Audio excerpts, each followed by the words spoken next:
making changes in government so that they're not, the lobbyists aren't paying off the politicians. Healthcare.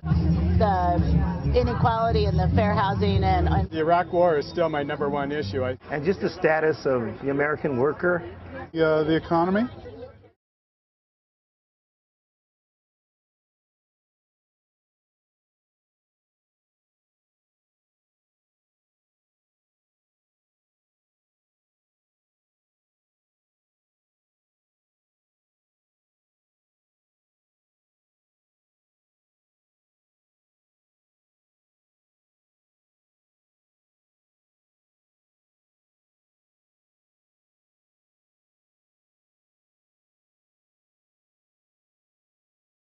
I certainly do not want to discuss that issue. But I think you voted against. I don't know what I voted against coverage of birth control, forcing health insurance companies to cover birth control in the past. Is that still your position? Look at my voting record on it, but I have. I don't recall the vote right now, but I'll be glad. I believe that No Child Left Behind needs to be fixed, but it was a good beginning. Some of my Republican friends say you ought to just abandon it. Well, I think it was the right beginning. I didn't expect it to be perfect, and we found problems with it, and we ought to fix them. But it was the first time we had a chance to compare performance, and I promise you this is not my wife.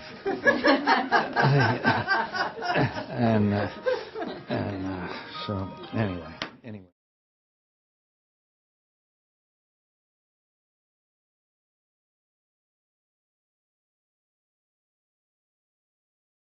Republican presidential candidate John McCain is on the defensive over comments by one of his supporters.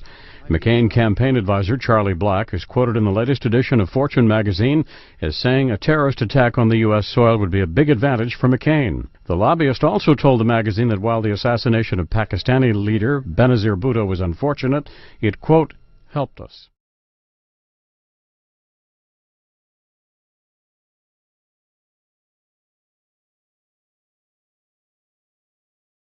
Do you have an opinion on that?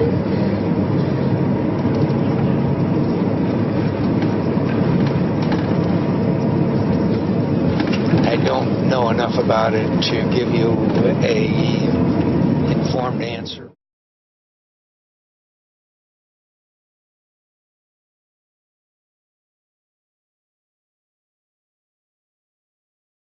President Bush has talked about our staying in Iraq for 50 years. Maybe 100. Is that hard? That old Beach Boys song, Bomberan?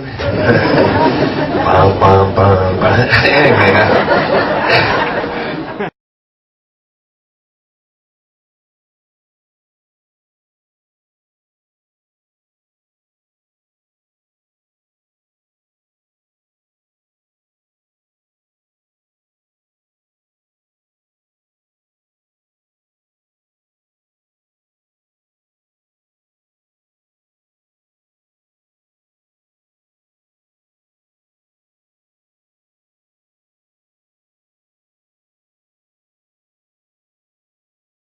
John McCain is distancing himself from comments made by his economic advisor, Phil Gramm. Gramm, in an interview with the Washington Times, seemed to dismiss worries about the economy, saying we had become, quote, a nation of whiners. He also said we were in a, quote, mental recession. Because part of this is psychological. Part of the problem we have, of course, in any recession is psychological, and I'm still optimistic that nothing is inevitable. But I think psychologically, and a lot of our problems today, as you know, are psychological, confidence, trust. Now, as far as putting additional money in American taxpayers' pocket, that's fine, because a lot of this is psychological. A lot of it's psychological. In McCain's response to a simple question. How many houses do you and Mrs. McCain have?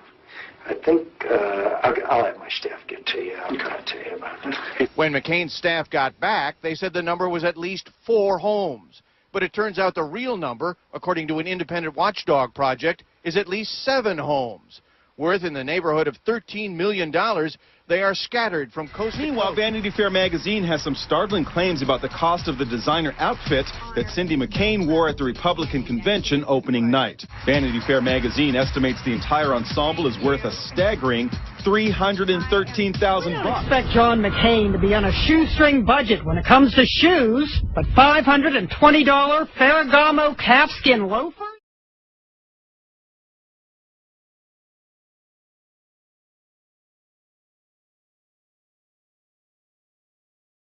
This election is not about issues.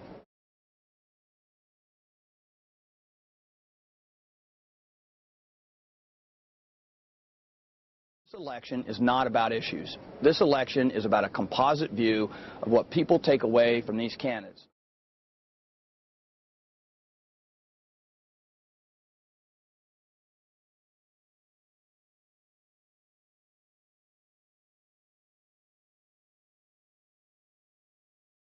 Well, I guess I don't blame them. Because if you don't have any issues to run on, I guess you want it to be all about personality. We do need an integrated systemic solution with the right mechanisms in place, a solution that makes sense from the soldier's perspective. So if we were designing the system today from scratch, what would that system look like? And then what administrative and In 2005, the people of Afghanistan defied the terrorists and elected a democratic legislature. And in 2005, the